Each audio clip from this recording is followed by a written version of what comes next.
Warning. The views and opinions expressed do not necessarily reflect that of the HHN TV or its constituent entities. Viewer discretion is advised.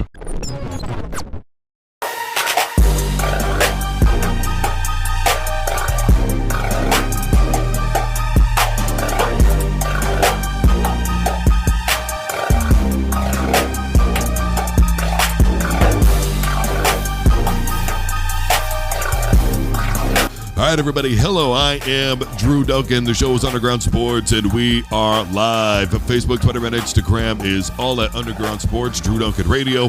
Wherever you're listening to podcasts, simply take a device to play Underground Sports by Drew Duncan. You can Google Underground Sports by Drew Duncan, and I am going to pop right up, Broham. Plenty to get to today. Obviously, we are going to be talking about the Bills and Dolphins, that game getting ready to happen tonight. We're going to be talking about Terry Bridgewater comments that he talked about why he walked away from the game of football. Robert Kraft says Jerry Jones shouldn't be in the Hall of Fame over him. A little bit later on, we're going to be getting into Uncle Shay and that whole ordeal. But in the meantime, our next guest on the program is one that I have been looking forward to for a very, very long time. He is an accredited and awarded member of law enforcement. During his younger days, he played offensive lineman at a prestigious high school, 3 years at the collegiate level as well. He is now a middle school football coach. Everybody, please welcome to the program, Captain D. Captain D, thank you so much for taking a little bit of time out of your busy schedule. Having me, sir. Hey, no worries. Appreciate it. It's a pleasure. Absolutely. Real quick here. I know you're a huge 49er fan. You used to play offensive line. We saw the game, right? Jordan Mason, 147 yards. I interviewed Mark Schlereth one time, Hall of Fame offensive lineman, and he said, look, there's not an offensive lineman out there that I don't think would rather run the football instead of being pass pro. How well did that offensive line look to you the other night, Darren? The offensive line looked like, and I was a little worried with Trent sitting all camp, but he did a phenomenal job. I know he might have needed to get some oxygen in that later quarters, but I mean, when you've got Trent there, there's just nothing you can't do. Almost as automatic as the tush push is run the ball left behind Trent. So I'm very proud of the offensive line. Like you said, big Niner fan my entire life. So things are looking promising. And that also kind of puts me at worry because, as you know, the last two times we've gone to the big dance, we've had a Kansas City team kind of wreck shop on us. So I'm trying not to get my hopes up again this year, but I'm very happy, very proud of game one, week one, and they just got to keep on going. So. Well, you know, they paid Trent Williams a lot of money and then really had a hard time in the game, had to give him an IV.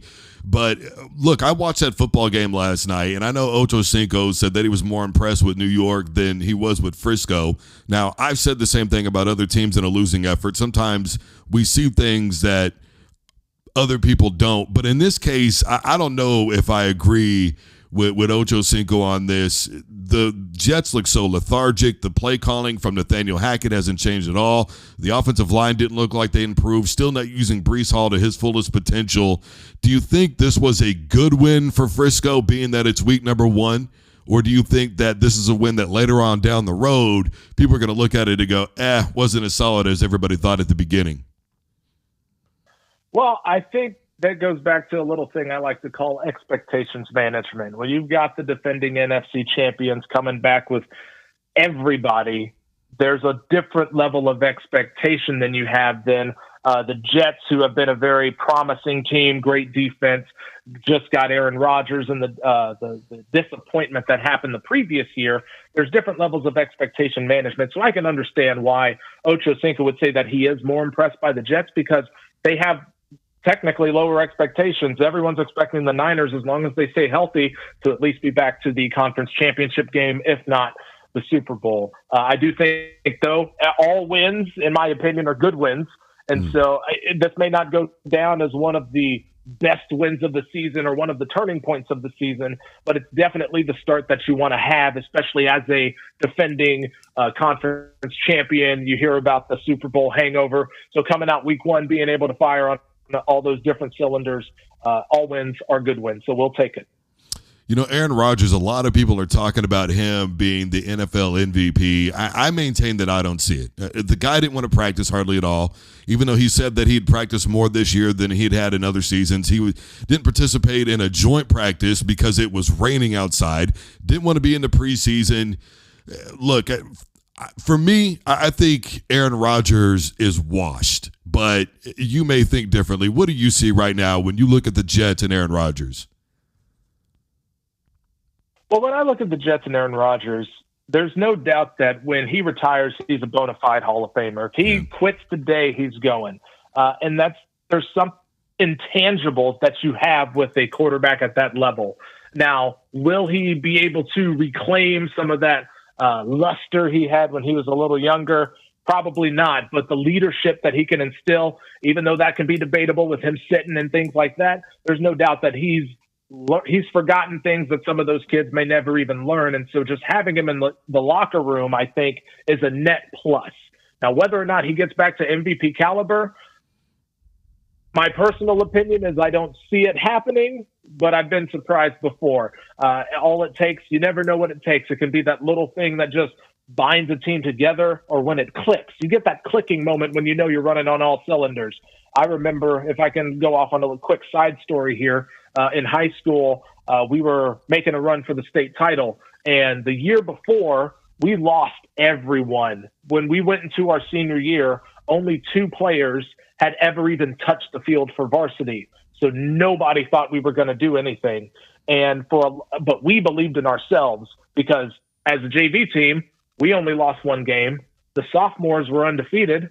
And these are the exact same people you're going to be playing at the next level as you move up a year. And so we were very confident in ourselves. And I remember there was a game where everything just clicked. It was a rough weather game that we had. I believe it was against a very high-powered offense that we were going against. And somehow that moment of all of us coming together, that whole entire week of practice felt different.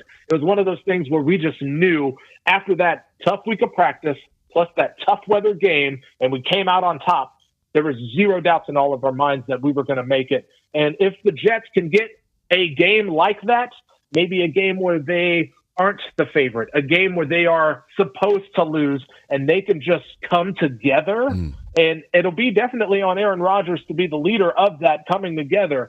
I truly believe true leadership is being in it with your people, and he's going to have to be in it with the people, and I think they can do something special. They have the pieces there. We see the raw talent. The defense, we all know, they had very solid defense. Sauce Gardner's just a monster. But we'll see. We'll see if they can have that type of moment where they come together. With football being a game that involves 22 people, and that's not even including the special teams. There could be, 25, 30, 40 people. And not just that, if you add in the practice squads that you need to have good practices, 60, 70, 80 people that need to come together as one. That's why that game is so special to me. There's no other game where you have to have that many people on the same page, doing their job and knowing what their job is supposed to be doing, and not letting their teammates down. There's such a camaraderie in football. Well, and that's a reflection of coaching, if you ask me, making sure that everybody's on the exact same page, which, to be honest with you right now, the coaching position with the Jets, as I've said over and over again, I think Aaron Rodgers was taking advantage of a really desperate organization. You got Selah letting him do whatever the hell he wants to do. He said that Aaron Rodgers wasn't there and it was an unexcused absence, treated it like it was no big deal. At what point does the locker room start to go, look, this guy's getting everything. We're still here. We're still in preseason. We're still doing everything. What in the hell makes him so damn special? Do you think there's potentially some of that going on right now with the Jets? I think that there could potentially be a lot of that going with the Jets. It's no different in any type of seniority position at any workplace. You've got those that have the seniority that maybe get more vacation, get the better days off, get the vacation days, they get the holidays because they've been senior. And you've got the younger guys that are like, hey, we're the ones that are doing the work. We're the ones that are here. We're the ones that are in it. So you definitely have the potential in any type of working or teamwork situation where that can happen. I do kind of agree with you, though. I had, we'll call them tough coaches, And I believe in coaching kids hard. I believe in coaching professionals hard. And if you look at those teams that have been successful and those coaches that have been super successful, especially in football, a lot of the guys are like, hey, they were hard on us, but they loved us and they treated us fairly as well. And I think that's something that Robert Saleh, who, this is his first head coaching job with the Jets, that's something he's going to have to learn. And I do agree with you. He probably did take advantage of a situation that he felt he could kind of manipulate, be the puppet master of, get the people in that he wants, do all of those things. But when you're an organization like the Jets who's desperate for that success, and you get this knight in shining armor coming in saying, hey, I want to take you to the promised land. That trophy, what do you say? That trophy looks lonely in the case by itself. Saying those things with the pedigree that he has, I understand why they gave him maybe a little more power than they should have, but there does come a point when you're going to have to be like, hey, this isn't working. We have to turn it around. We have to do what we need to do. Because with this game, you got to have everybody firing on all cylinders. It's not going to work without it. He is a captain in law enforcement. He is Captain D, hanging out with us live. The show is Underground Sports. I am your host, Drew Duncan. Speaking of head coaches, your team, the Florida Gators, struggling really bad. Billy Napier, 12-15 right now at Florida. It is not a good look. Honestly, a lot of people are going to say, look, if we're going to turn Florida around, then we have to start with coaching. But if you're an athletic director right now with the Gators, where would you start in getting that program back to the Tebow days, back to the old ball coach days with Steve Spurrier? How do you flip it, my man? It's tough to turn a program around. Whenever you're talking something like that, you got to think of it like, I'm going to use probably a dumb metaphor here, but it's like turning a cruise ship. You can't just slam on the e-brake and flip it and be turned around. It's one step at a time. It's one knot at a time, all of those things.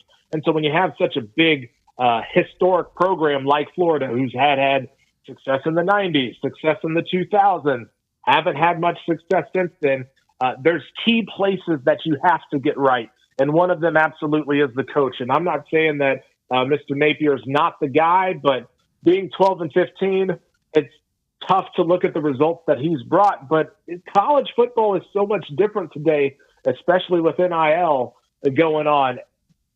But even that can't be an excuse, because there are teams that are being successful in the system that they've been given with NIL and all of these other obstacles that come in their way. And so they are going to have to find a way. And I do believe it starts with coaching. You got to have the right guide coach, especially in the college program. All the kids move through. The coach remains the same. The staff remains the same. That's the thing that you have to build on in an organization, especially in college, because like you said, you only get these amount of kids for so many years, and you never know how many years that's going to be due to injury, due to leaving for other opportunities and NIL and this and that. But that coaching tree, that coaching block has got to be solid and stable. And I'm hoping they can turn it around. I remember the days of championships, and they've been we've been longing for them ever since. And I think they can do it. I think it's tough. I think it's tougher in college, but I think it can be done. And I'm hoping that they do. Just look at what they have, and sometimes you got to cut your losses, and it's never fun. And there's relationships that have been built between the coach and the AD, and there's these are big money decisions. These are people's lives and everything like that. So I understand the difficulty, but you got to decide what you're going to prioritize and go after it and figure it out. Now there's something to say. You have to decide though. Do you move on, or do you stick with it? Because there's some people, like you said, you get that moment and they just start clicking. And there's some organizations out there that are moving on from one to the next, to the next, to the next, to the next.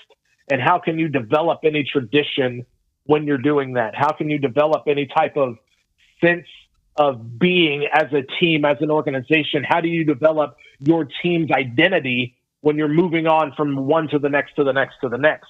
So I understand the argument for also keeping them. I personally would probably give them a couple more seasons. I said that very high registry, so I'm still debating on that. But you gotta figure it out, though.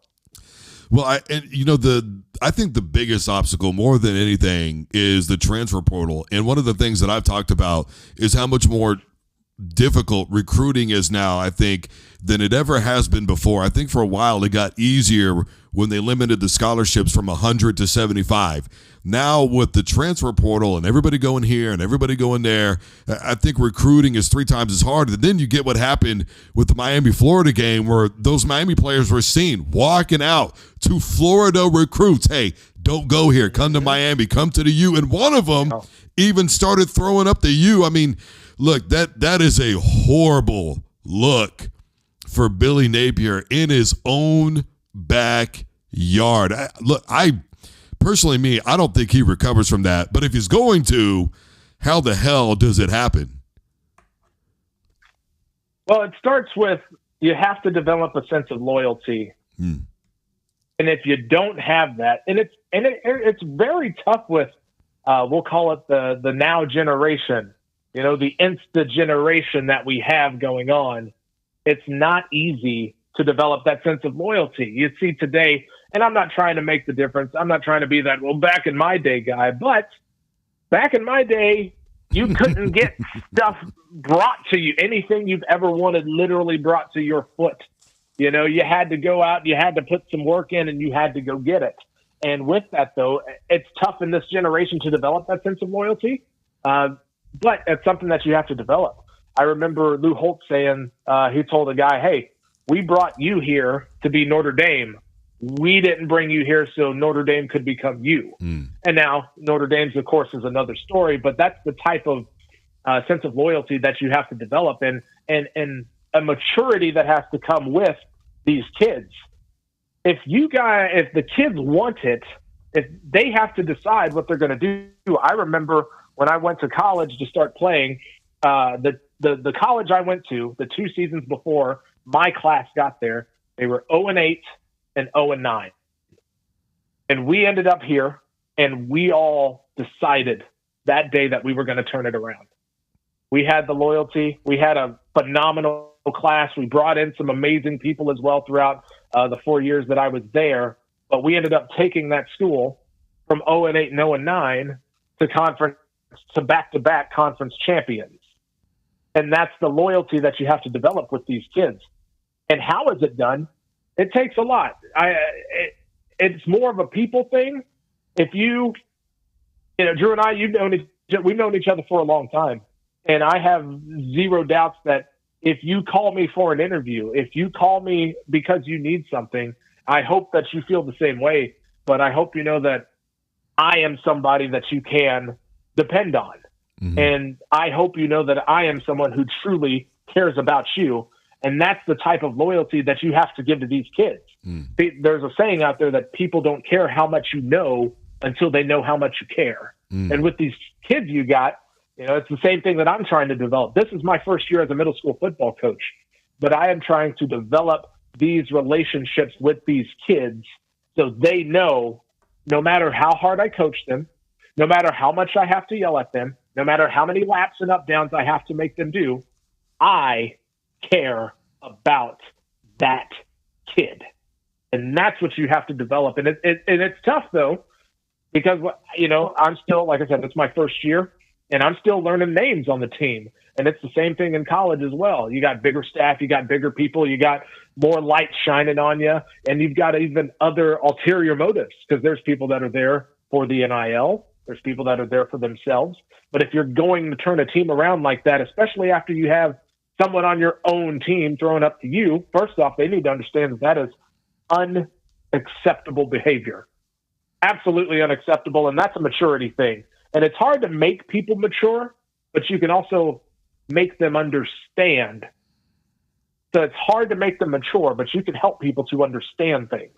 And so things like that, you have to attack those things head on. You can't be afraid of that type of repercussion. You can't be afraid to face those things, especially as the leader of a group, because they're going to look to you for that leadership and that care. And there's a fine balance you have to develop with that. And so, like you said, I think it comes down to this coaching staff going to these kids at Florida and saying, hey, guys, I want you to know This is where we are right now. And I want you to look at yourselves and say, do you think that is the type of team that you are? That is the type of player you are. And that's what you want your legacy here to end up being. Those kids have to decide that. But you can instill that sense of purpose, that sense of drive, so they can be like, you know what? Yeah, we made a mistake, coach, and we're sorry. And that is a maturity moment. That is a moment that they go from that cocky 18-year-old to one more step of maturity and one more step of ownership and one more step of loyalty.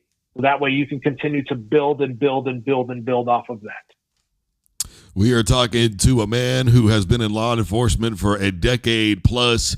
He is Captain D, hanging out with us live.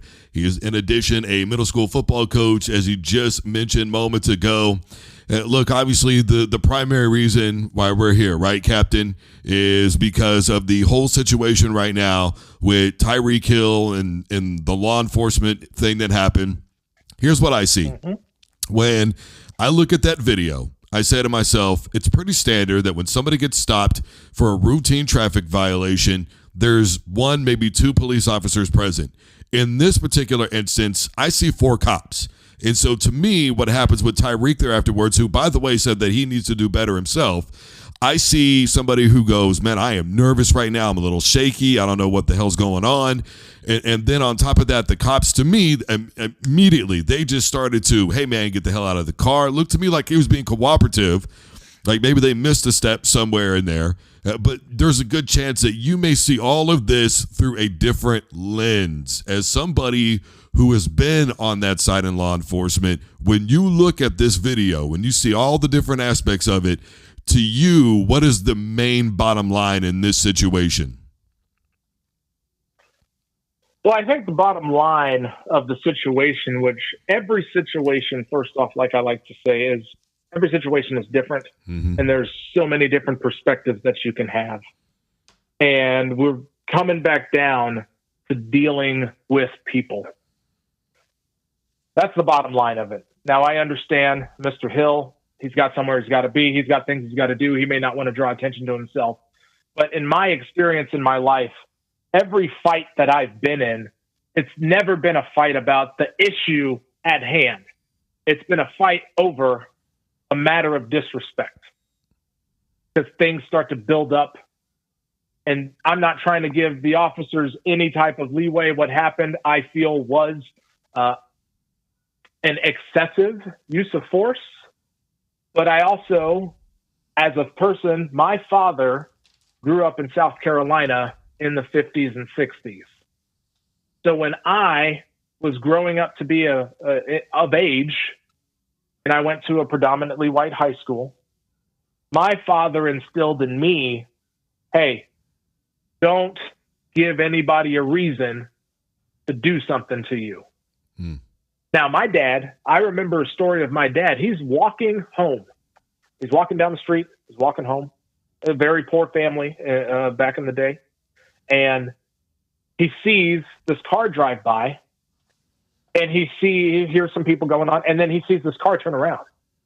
Now, my dad instinctively ran to go hide into the woods. And sure enough, once he was in the woods and hiding, this car pulls a U-turn, comes in, sits down, or parks. All these couple of guys get out, and they go running around saying, hey, where'd that N-word go? So that is the perspective that my dad grew up in. And that's the very last thing that he ever wanted for his children. And so I was taught, hey, police officer comes to talk to you, a police officer comes to ask you questions, you do everything they tell you to do. Because I am not going to give them a reason to get shot, to get arrested, or any of that stuff. Now, going back to the officer's conduct, I do truly believe that the officer is the person that's supposed to be in charge in any type of situation like that. And just like anything, your attitude can change things, how things go. I can't tell you how many times in my life, as you can hear, I'm pretty good at talking, that I've had to talk down and de-escalate situations.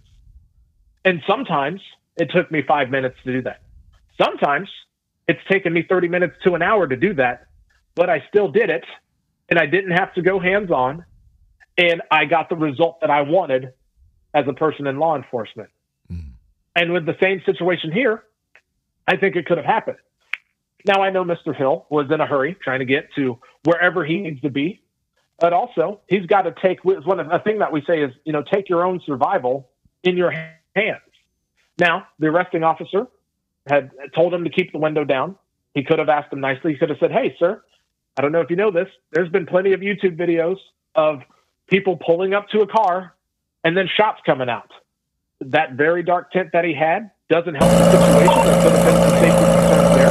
Not trying to give any leeway, but I do feel that things could have happened better. We have a thing called there's a thing you'll hear in any type of law enforcement. It's called like the use of force continuum. So it's basically, I'll try to give you a short story, kind of the level of force. There's levels of forces and there's levels of resistance. And with those, you can escalate. You should escalate evenly with the level of resistance that you're getting. Keep your window down. Do I feel that reading this, they were overly used of force? I do feel that. Mr. Hill may not have been getting out of the car as fast as they had asked him to. Keep your window down. Keep your window down. I'm going to get you out of the car. This started disrespectful. As a matter of fact, get out of the car. When he said, give me your ass, get out of the car. Give me your ass, break that fucking window. Get out of the car. He could have said that nicer. Now, don't get me wrong. There's nothing. I don't think there's anything illegal about knocking on a window. There's also nothing illegal about Mr. Hill keeping his windows up. You understand? So we're even there. Hey, and Drew, then hey, Drew, it I'm just getting builds arrested, off Drew. of the disrespect from there. I'm getting One arrested. person gets upset because of one way I'm getting arrested, Drew. talked to. I'm getting The out, other person bro. tries to Damn, show his dominance of a situation. When we tell you to do something, you do it. And it's You all understand? what it is. You understand? Not when you Or want, this but could have when we just tell been, you. hey, You're a little fucking confused. sorry, sir. I'm sorry. Here's my credentials. Here's whatever. Bro, do what you gotta do. Could have just been explained. Signed, sealed, delivered. Move on. Don't worry about it. I hung up the phone. And it's unfortunate Stop that crying. this had to happen, not only to Mr. Hill and to the continuing conversations about law enforcement in the black community. Why y'all beating on my window like y'all crazy for? It's just one of those things that goes to show you that we actually need to be talking about this type of stuff more as a society. We need to get out there and have these conversations with each other so we can understand everyone's perspective from things. We need to reach out more. And I'm not going to try to go political and things like that. But, it's a voting season. I just had surgery on my knee. I just had surgery on my knee, bro. I don't have a bad relationship with anyone because I have listened to their story, cared about their story. They've listened to my story and cared about their story. How can I hate someone that's different than me after hearing about the things that they've gone through? I don't know what that person's gone through. I don't know what their levels of safety concerns are or anything like that. That's stuff that I need to learn to build a relationship with each other. Hey, listen. Like you said, with this, Hey, listen, hey, man, they got Tariq, the cops over here beating on him. I see some excessive use of force. Listen, big man, don't park there, man. Just get in Hey, the yo, car. hey, Drew, you gotta come. And it's unfortunate that there's people that have to try to show how powerful Hey, they are. get in the car. You're parked in the middle of the street. It's no different. We had a conversation earlier. You don't brag on yourself. You let the homies do it for you. All right, move. It's no different. You gotta move right now.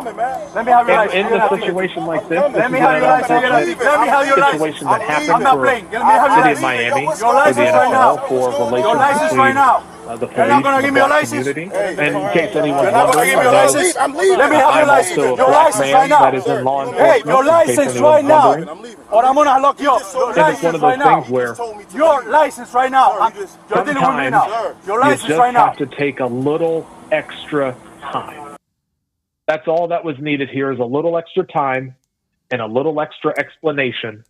And who knows, this might not even be a thing. Well, one of the things that I look at, right, is the Sonia Massey situation, Captain D. And I see how quickly something can escalate.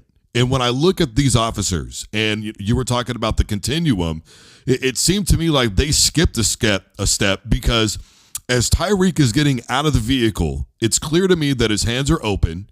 You can see his cell phone in his hand, so at that point, they know he's no threat. In addition, they know who they've got stopped. You can hear them in the video say, yeah, it's definitely Tyreek Hill. So they know exactly who they're dealing with. So I'm looking at this and I'm going, things can get really out of control really fast, and it doesn't necessarily have to be whether or not somebody is giving law enforcement attitude, which last check, and I'm just kind of playing both sides of the coin here, you might be a jerk, but it doesn't necessarily make you wrong. I mean, I'm sure everybody's seen that video of, a couple of weeks ago where that guy was speeding himself. He was doing 50 and a 30, and the cop never did anything to him. The guy's cussing the cop out, telling him he's not going to get his ID, telling him to not park in his wife's driveway and all this other stuff. Then you have the Sonia Massey situation. Then you have what happened in Ferguson, Missouri. Then you have this situation. And Tyreek himself has said, it's a good thing it was me and not somebody else, because to me, and this is me, when I look at this and I see this exaggeration and this overuse of force, particularly when he is standing there and they get behind him, arm around his neck, dragging him to the ground, I'm thinking to myself, had this not been Tyreek Hill, how much further this could have potentially gone with an officer getting out of hand. Again, Sonia Massey, I look at that situation and I go, this was so avoidable by an officer just having a level head. And I just look at this and I go, these cops were looking for a reason to get upset. And I truly understand how you see that. And I'm not going to try to speak for anybody here. But when I do watch this incident, I actually have it playing on repeat right now in the background here, so keep my mind fresh. I do see someone that is a little headstrong at the time. And yes, I fully agree that there was an overuse of force here. And you are absolutely right that this was 100% avoidable. And it goes back to having a level head. I can't tell you how many times in my career I've been called an N-word. I've been told, I hope you die. I've been told, hey, I hope your kids die. I hope your wife leaves you. Your wife is probably cheating on you right now. There's numerous, anything that you could say that's terrible to a person that's been said to me. But in no time in my career did I let that overdo what needed to be done at the time. I kept my ego in check in every situation. Now, have I been mad? Absolutely. Have I been upset? Absolutely. But as an ambassador of the county that I serve, and as an ambassador of the city that these men serve, you got to understand that at that time, especially, you're right, when he's getting out and they see he's coming out with a cell phone, his hands are right in front of him, he's literally about to get out of the car, there's no danger there. And they let ego, they let bravado, they let whatever you want to call it take control of the situation instead of themselves. And it's no different. It's the wrong thing. And it's no different than when I come home having a bad day from work, potentially, and I maybe am a little more upset with my children because their rooms aren't clean. Or I'm a little more upset with my wife for whatever reason. And I let myself get out of control. Nothing bad by any means, but even if I'm not as fair with my family as I should be for the situation because of other influences in my life. And it's wrong. And as a person who wears a badge and represents their county, we have to remember to do that. Now, there's people that are going to say he deserved it, he was rude to the police and everything like that. We can have that debate because there's no law against it. You can be rude. You have certain freedoms of speech, all of those things. And it's your job to uphold the law. And with that, you have to remember that you're being watched at all times. It's 2024. You're being watched and everything that you do is being critiqued. And so I'm sure that the Miami-Dade Police Department, they're going to do their investigation and figure out whatever needs to be done. And in those instances, though, these are also good learning moments because I have not been a perfect citizen. I've not been a perfect husband. I've not been a perfect father. And I don't know if this is one mistake or if this is a multitude of mistakes on the person's part, on the officer's part who went through this. But I would hope my wife wouldn't leave me after one mistake. And I would hope that my children would not disown me after one mistake. And I would hope that I would not get fired after one mistake, if it's truly one mistake. Now, I don't know about the guy's history or anything. That's something the investigators have to figure out and all of that.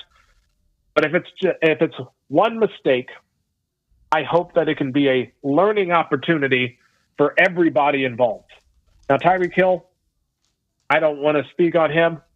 He has to understand it's no different than when Charles Barkley said, "Hey, I'm not your kid's role model." You got the position, you're a role model. And you have to, sometimes in life, you have to be better than what's been given to you. And there's times in life when you have to be better than the circumstances that are given to you. And I'm not going to tell anybody what to do. It's your life. You can do it. But I know that there are, at least in my position, if I end up on the news, I've got not only my family to talk about, to try to, I have my family that I have to discuss this with and apologize to, but I also have my employer and my football kids, my middle school kids, because even if I don't consider myself a role model, I'm in that position where I am being looked up to. Real quick here, as I made mention of, and to bring it back around to football, tonight, the Dolphins, the Bills, Josh Allen might be 11-2 against the Dolphins. He might be 12-2 with all this. If you're a head football coach right now with the Dolphins, how are you approaching this? Because you know there is going to be some potential divisiveness in the locker room. How do you get everybody on the same page and get them marching down the field together?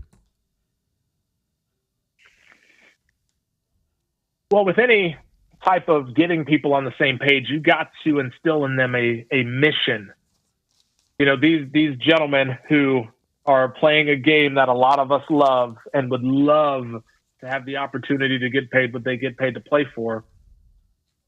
They have to understand that what is your goal? What is your goal for this year? Because Miami, oh man, such a high-powered offense.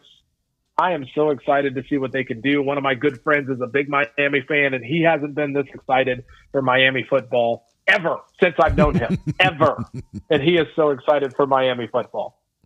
And so with those guys, with whatever divisiveness that there might be, especially after coming like this, you got to put those aside because they are getting paid to do a job. In the same way that I have to put my personal feelings aside when I'm doing a job. I have a job to do, and I got to take care of my business. And even if they don't agree, even if there's divisiveness between the Dolphins players, for 60 minutes, they got to get it together and be one. And they've got to come out all cylinders firing because Buffalo is that team. They're doing way better than I thought they'd do this year. That first game looked amazing. Josh Allen, of course, Superman, he's doing his thing. And so they're going to have to come out, and they're going to have to make minimum mistakes, and they're going to have to go out there and execute the game plan because I love Miami's coach and what he's doing and the plays that they're drawing up. They are using their talents and the things that they are great at to their advantage. Their speed, they're getting the ball out, they're doing their thing. And with Buffalo being as tough of a team as they are, you better come ready because Buffalo is right there with you in contention in the AFC. Oh, I bet Josh Allen was happy to finally be on the right side of a comeback. That's for damn sure.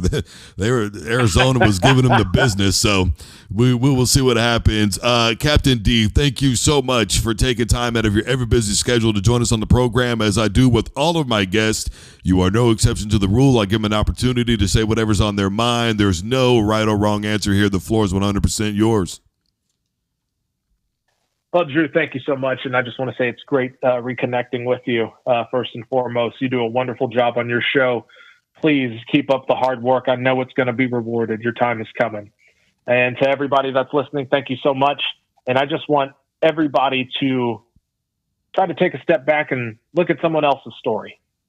Try to reach out to somebody and see what makes them tick and how they became who they are.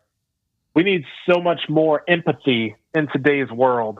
We need so much more patience in today's world. I'm a big fan of sitting on the porch in my rocking chair and listening to my children talk and listening to my wife and hearing her hopes and dreams and aspirations. And that's one of the things that I do with every new person that comes under my command. I call it awkward conversations.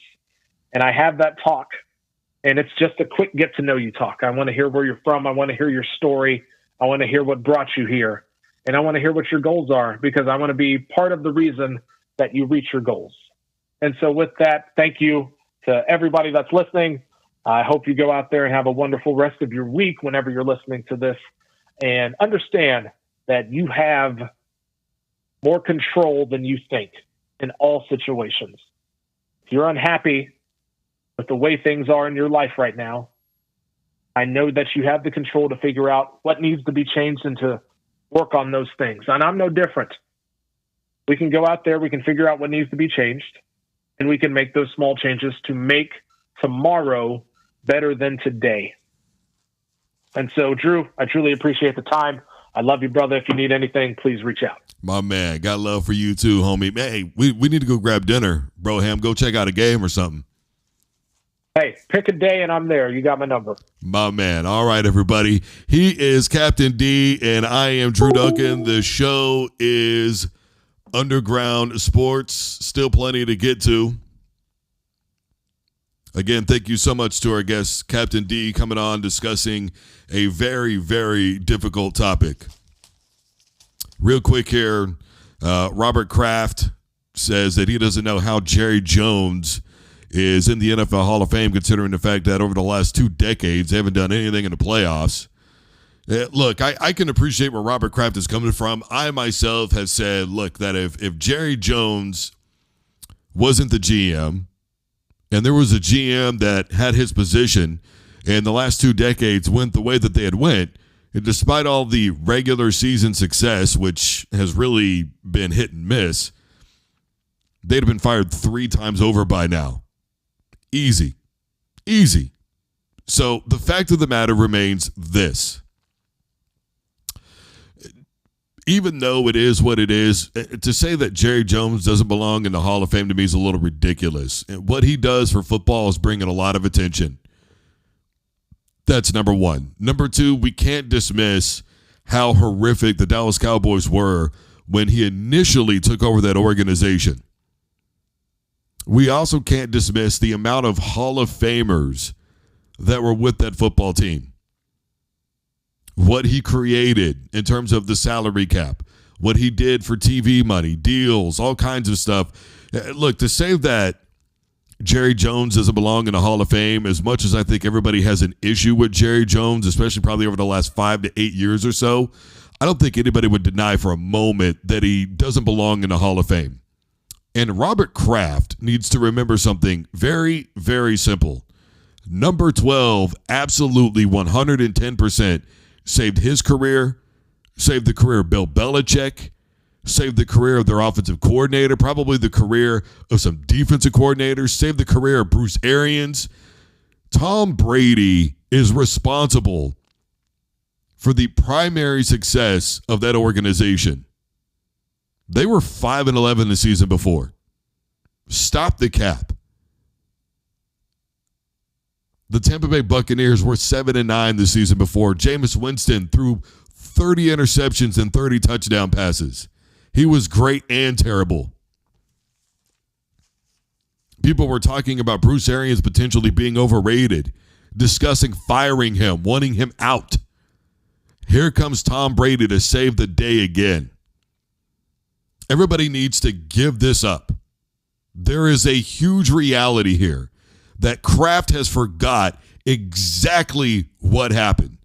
The New England Patriots were a abysmal organization. The only thing they were known for before Tom Brady was getting their asses handed to them by that Chicago Bears defense in the Super Bowl, getting beat by Brett Favre in the Super Bowl, and that was it. They had some great players, don't get me wrong. Ben Coates, supremely overlooked. Andre Tippett, linebacker, supremely overlooked. Bill Parcells came in, had a couple of good seasons, and then it all just dropped off. Stop it. Everybody walked around talking about how great Bill Belichick is. He's the greatest football coach of all time. No, he's not. He literally, without Tom Brady, has a losing record. And by the way, it's just one win. And the Cincinnati Bengals start out horrendous every single season. They never start the season out good. At least not since Burrow's been there. So, for all the ego going on with Robert Kraft, I miss me with that statement. I don't think so, Broham. We're not doing this, okay? We are not going to pretend that look, let's just say that you don't agree with Jerry Jones being in the NFL Hall of Fame. I would be willing to accept the argument predicated upon what's gone on the last couple of decades. But he's in as an owner. As an owner, he has fulfilled his responsibilities and duties to the NFL to the upteenth degree. As a GM, completely different story. If he wants to wear all those different hats, that's fine. But Robert Kraft needs to stop pretending that without Tom Brady, that organization was nothing. He completely resurrected an entire franchise. And look, football's a team game, and that's fine. I can get behind that.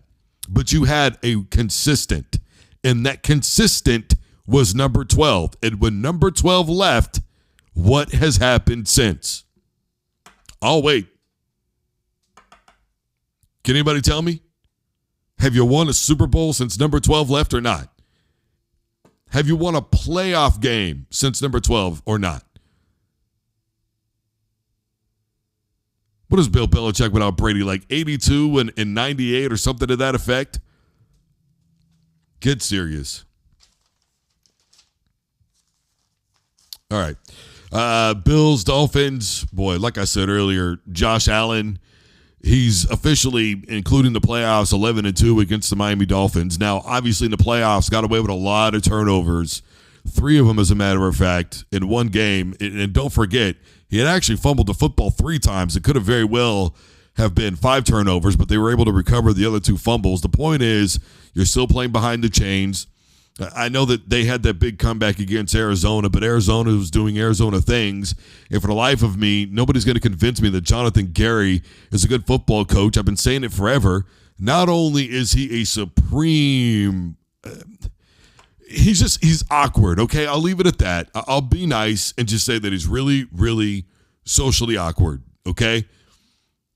The decision to run the football on 3rd down with 40 seconds left and you need a touchdown and you're nowhere near the goal line, how good of a win is that for the Buffalo Bills, really? Then you got this whole Tyreek thing going on. Look, we don't know what this is going to draw out. We don't know what this is going to do in the meantime. In terms of all this, the Dolphins have put out a statement. Tyreek has said his piece. Everybody's saying, if you're on the side of enforcement, reinstate him. If you're on the side of Tyreek, keep him in there. Potentially a locker room divided. I think Miami is in a bad spot. I think Buffalo's probably able to take advantage of that. They really didn't look great last weekend, Buffalo in Miami. Neither one of them looked great. So for my money, I don't see where this is going to be a very entertaining game to watch. We've all complained about Thursday night football. This is going to fall into that category. It's going to fall into that category in the worst way because it's not going to be a good game to watch. There's going to be a lot of mistakes. There's going to be a lot of penalties. There's going to be some tension. I'm not going to be – look, I won't be surprised if a fight breaks out, to be honest with you. Because you got to remember, teams from Buffalo, they're, there's going to be players, from Buffalo that are probably, they're going to have some type of way about it.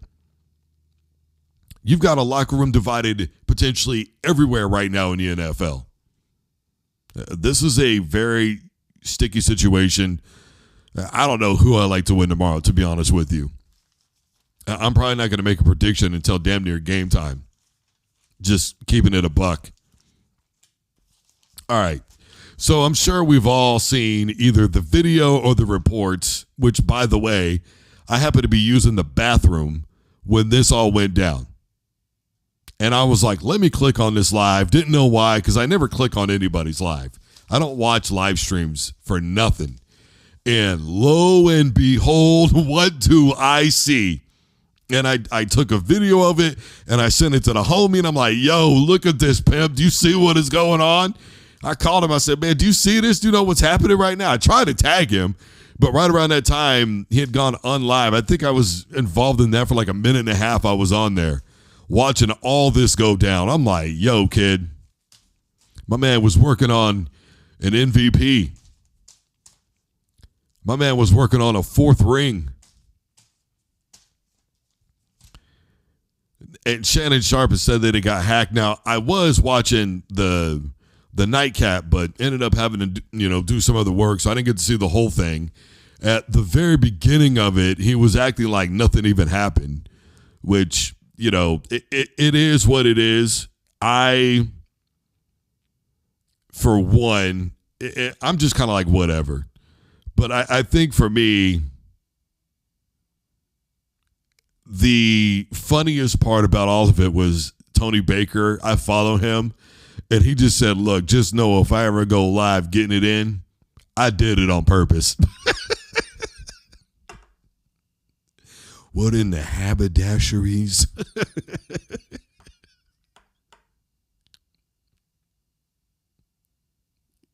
Oh, my goodness, the Chad Ochocinco. Now I get to be the disciplinarian.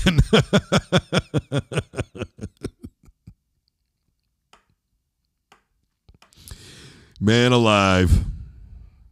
What a time to be alive, man. I'm telling you what. What a time to be alive. My goodness. Look, at the end of the day, I don't really give a damn. I guess for me, the only thing is I'm sure Paul Pierce is going to have something to say about all this. Like, hey, nobody was naked or doing anything on my live. We were just smoking weed and kicking it with strippers, bro. So what are you going to do? Hacked. I'm sorry. I do not believe that Uncle Shay was hacked, bro. Stop the cap. You knew what you was doing, Brody. I think Uncle Shay had more of a nightcap before the nightcap. You know what I mean? I think he was already kicking it with a juice box in his hand, and he got real gully. That's what I think. Somebody working to stop it, Pro Ham. You know what you doing. Stop it. I got hacked. Yeah. Didn't we all? All right. Terry Bridgewater was talking about why he retired. Man, first of all, I love Teddy. When he was in college, I really wasn't the biggest believer, but, man, that first year with Minnesota, he showed so much promise. And I was excited for him when he came to Denver. And, man, when he laid that ball out, that 70-yard throw on the money, just a dot. Man, Terry he couldn't beat the injuries. Obviously, he got clipped before the season even started when he was still at Minnesota. That was definitely a travesty. Look, he said that he's more than just being a football player. He's more than that, and I could certainly appreciate where he's coming from. He was talking about the concussions and the injuries, and everything is piling up, and it's just like, he was talking about his kids, and who wants to be sitting in front of their kids drooling? I mean, let's just be honest. And we know the risk with football. I've done pieces on concussions, won awards for pieces that I've done on concussions. My thing is simply this. As much as I love the game of football, I'm not remiss in understanding that it is a very violent dangerous sport, but everything is. Boxing, MMA, bare knuckle, basketball, football, hockey. Folks, ice skating is more dangerous than you think. Nothing comes without risk. Now, obviously, in some sport, there are less risks than other sport, but there is still going to be risk. And everybody knows those risks, and you have to assess, is the juice worth the squeeze? And Terry Bridgewater woke up and he said, look, the juice isn't worth the squeeze. I'm not doing this. I'm not doing this with my career. I'm not doing this with my kids. And now he's a football coach at a high school and he's happy. What else do you want? It's his life. It's his career. He's living it the way that he wants to. I'm just glad that he's doing good and that he's happy. I think that if there's anybody that's deserving of it, it's Teddy Bridgewater. You've never heard of the man getting in any type of trouble. You've never heard of him having allegations. You've never any of this stuff. We're always talking about role models in sports. Just because Terry Bridgewater is not a megastar doesn't mean that he couldn't be one of the greatest role models that anybody could have. I love Teddy, man, and I'm happy to see him. You know, Andrew Luck got out for a lot of the same reasons. You know, the Colts didn't want to give him an offensive line. I mean, I remember Andrew Luck playing with over 20 lacerations. You know, you die from that. Literally, you die. So the fact that he played through that against my team, the Denver Broncos, came back and they won. They were getting beat pretty bad in that football game. But how many times can you risk your life in a career? You know, after a while, you have to say to yourself, my particular body does not like me doing this. It doesn't want me to do this game anymore. You know, the NFL needs to adopt some policies from the NHL. You know, the NBA, the NFL, they want to adopt kickoffs. They want to adopt, you know, in season tournaments. They want to adopt everything except strategies to better take care of their players after they're finished. The MLB's done it. You know, you've got to be better at this. You just have to. Shout out Teddy. Really quick here. I don't know if we're going to get a chance to get into this tomorrow because obviously it'll be MMA with our MMA insider, Austin Ford. Friday night, Arizona, Kansas State. First of all, I don't know how either one of these two teams are ranked. Reason number 55 why I hate preseason rankings. Did anybody see Kansas State play against Tulane? What about Arizona against Northern Arizona? What was the final on that one? 22-10? I mean, at least Kansas State put up some decent offense against Tulane. Look, I don't know who I think is going to win this one. This is another game to me where we all lose in terms of the audience, right? I think we all lose watching the Bills and Dolphins because obviously there's just going to be too much of the other drama going on, right? So it's going to be hard to get around it with football going on. With Arizona and Kansas State, the Big 12 does not look strong to start this season. Coach Prime and company's already lost. They struggle with North Dakota State. Utah, we don't know what's going to happen with Cam Rising. They've said that it's not serious. Well, we'll see. They looked very, very mid without him. That was obvious. They were a perfectly average football team. TCU, it doesn't look like there's much improvement there. Central Florida, Cincinnati. I mean, who are you going to rely on right now in the Big 12 and the CFP? At an early look, it's not good. But, you know, I know somebody out there is going to go, well, if you hate preseason so much, why are you already saying this? Well, it's because I've been saying it about the Big 12 since my career began 10 years ago. That's why. In fact, I was saying it before that the Big 12 is completely overrated. I am not a fan of Big 12 football. I do not think that Big 12 football should exist. I'm just keeping it a buck, especially right now. No Texas, no OU, Nebraska, another team that that was a big part of it, especially in the Big 8 days. What do you have over there now? We don't know what's going to happen with Coach Prime in Colorado. It's going to be a tough one. It's whoever comes out of there, if they win a playoff game, I will be very, very surprised.